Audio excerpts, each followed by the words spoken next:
So the difference between New Year's resolutions and creative intention, what are they? So first of all, I think it's really important, and I've put it out there straight away. It's the unconscious mind, the subconscious mind. When you approach an idea as something you want to do, something you want to achieve in the world, something you want to succeed at, the conventional way to do that is, as I said earlier, by using willpower. And we act as if our conscious mind is, first of all, completely in charge. And secondly, the most powerful resource we have. And it really isn't. Our creative mind is far more vast, has an awful lot more neurons going on, is at work whether we're asleep or awake, and is intensely powerful, much more so than our conscious mind.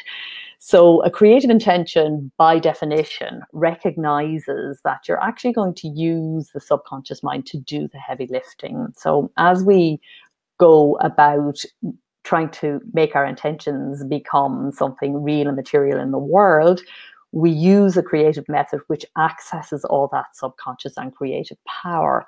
In the moment of the intention, of making the intention, we know we have that power to draw on. And that is the first, and I would say absolutely the most significant and most important aspect of creative intention.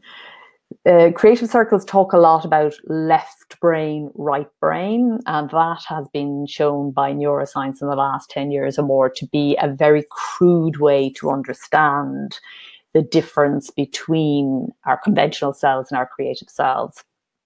And I'm not going to go into all of that now, but it's much more useful to think about being in the con state, which is what I call the conventional state, which is our everyday front mind surface way of behaving. And then there is the create state, which involves us dropping down into a more on thinking, condition. So the condition that is beyond thought. I often think of it in terms of words. So words are the conscious, the manifest, the material. You can see them, but you cannot have words on a page without the white space, without the nothingness in between. And the create state is something that we're all using all the time, very often in an unconscious way, and so we're not aware of it. And as creative entrepreneurs, we want to tap into that. We probably have more faith in it than the average person, but still all the research would show that we're not going there at all, really, in terms of what we could do. We're very poorly educated creatively. We don't really know what we're doing necessarily, because it is an area of mystery and will remain so. We'll never probably be able to fathom it completely, and that is as it should be. But that doesn't mean that there aren't tried and tested ways of, and each person finds their own way. It's a very exploratory and experimental sort of thing. You try it out and see, does it work for you? But nonetheless, there are very distinct universal things that are shared by all creatives, and they arise from this condition we call the create state. So con mind is your conventional mind, your conceptual mind. It is contrarian. It is conventional, as we said. It's conceptual. It's wonderful. We couldn't do anything without it. But it's not as wonderful as it always thinks it is. There is this other part of our minds that we need to access if we are to become fully consciously creative human beings, which is what we're meant to be, I would argue. So won't go into all of that because it's a kind of a webinar in itself, but just to hold that in mind, the ability of the creative self, of the create state, to access the creative mind and the create state. So another thing about creative intentions is that intention is not kind of what's wrong and what needs to be fixed. So a lot of us approach the New Year resolution with a list of things that are wrong, that we're going to stop doing.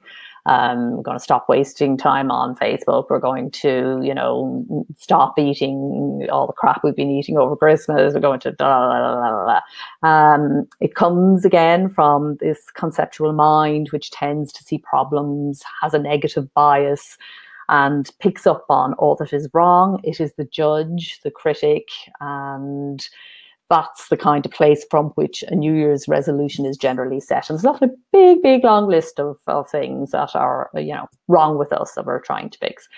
A creative intention is very different. And in order to set a good creative intention, which is what we're going to be looking at in a little while, we need to understand our own truest values and our highest priorities. So you can actually probably create anything you truly want to create, but you cannot probably create everything you want to create. And it's about selection. So we very often think of creativity, abundance, it's about everything. And creative minds, we're very imaginative, and we tend to want it all and conjure it all up and think everything can be done and everything can be done now. We're not very good at time management in that way because our imaginative minds are so strong. And so good creative intention is very much about prioritizing what is most important and letting go. That always requires us to let go of something. So creative intention selects high value priorities. Creative intention also emphasizes the positive. So I touched on this on the last one. The negative, judging, critical mind is brought to the New Year's resolution, but a creative intention just doesn't approach it that way ever. It's always positive. It's always stated in a positive way. I intend to create something, not I'm going to give up something, I'm going to stop doing something, I'm going to, where the subtext is that negative carping kind of mind, that self-critical thing. A creative intention is very positive, and it is self-caring, it is self-loving, it is self-expressive. So it is an opening into enjoyment and enthusiasm. If it isn't that, if it isn't something that's kind of pulling you forward because you really are excited and delighted by the prospect, then it isn't creative and you need to go back to the drawing board. Creative intention, we also touched on this a little already. Creative intention harnesses the imagination. So our friend willpower is useful at times, but not half as useful as harnessing the subconscious, imaginative and creative mind. And we'll talk more about that in upcoming webinars, but also a little bit more today. And I think this is really important. So I'm kind of saying it again in a different way. Creative intention begins where you are. You don't need to be any different. You don't need to be better. You don't need to be more creative. You don't need to be, it's all there. What's happening, it's a process of taking away. What's happening is that something is coming between you and your own creative potential, your own creative power. And what is coming between you is all that, all that stuff we were talking about, the critical stuff, but there are lots of other things as well, just distractions, meaningless distractions, but also very important other things in your life, because you're never creating anything in isolation. It's all being created together, and it's all being created from the same creative process. And this is what my Go Creative series is all about, is this idea that the same creative process that creates a book, a blog, an artwork, is also creating the stuff of your life, your relationship with your children, your family, your significant other, your health, your well-being, all of these things too. The food you will eat today, later on, that will go through the 7 stages of the creative process in order to bring that to you to be eaten. And we don't think of it that way when we're creating something that comes easily to us. It's only when we stop and consciously try to create something that is a stretch for us that we realize we are engaged in a creative process. But actually, it's always unfolding all the time.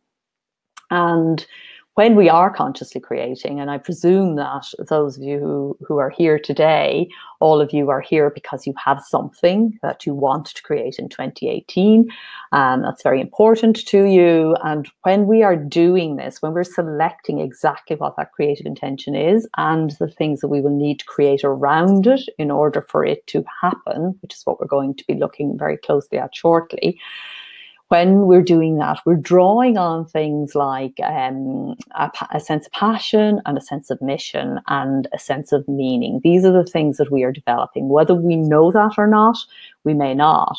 A creative entrepreneur, by definition, well, in my definition, and I think quite widely now accepted, is not just somebody who is working in the arts. It's much, much broader than that. It's actually anybody who is creating a business, an entrepreneurial enterprise around a passion. And so it could be an activist, a life coach, a counselor, people in all sorts of spheres. If they are approaching, I should say, the project from a creative perspective, and that means if they are self-expressive, drawing on the deepest part of themselves, something they really want to do that perhaps seems crazy. I mean, there's probably nothing more crazy than, writing a book in this day and age, but so many of us want to do it, and so many more of us are coming to do it, write and publish and create a business around what we truly love to do.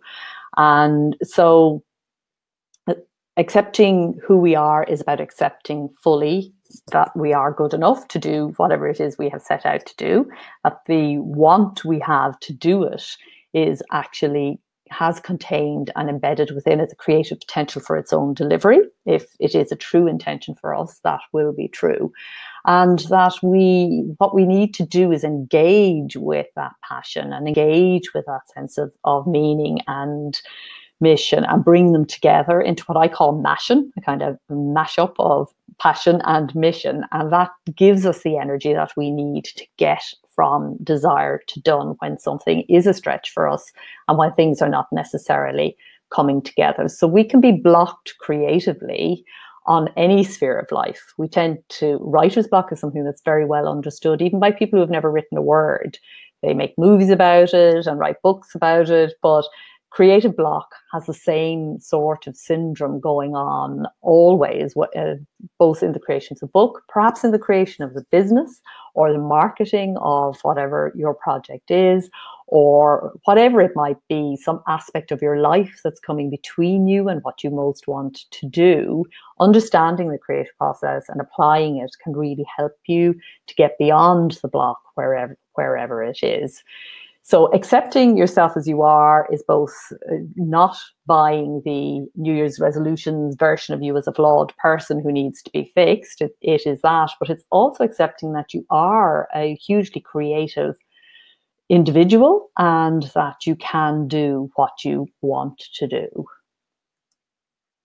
Creative intention is flexible. So New Year's resolutions tend to be quite fixed. They aim to control, they aim to contain. But intention is much more a process of surrender. So all you aim to do is express. You just want to express what is there. And in the process of doing that, you understand that life actually has a role to play here, and that you can do what you do consciously, but then you rest it and hand it over to the subconscious and to life itself to take it and help it to come through. So there's very much a sense of surrendering to what's coming through you rather than attempting to control and fix. And intention, of course, is about process, not just product. It's about the actual getting there is as much part of the creative process as actually arriving there and being there. So New Year's resolutions are always about the future. You're going to be better, you're going to be thinner, you're going to be all of these kinds of things. And it's very much a future-based thing. And a creative intention, of course, is about something that's going to happen in the future. You're going to turn something from a concept, an idea, and something in your head into something that's up and out and running around in the world. and that is a future-based thing, but it also always focuses on now. It recognizes that how you are creating is every bit as important as what you create, because how you are creating is in itself creating lots of other things that are going on around you.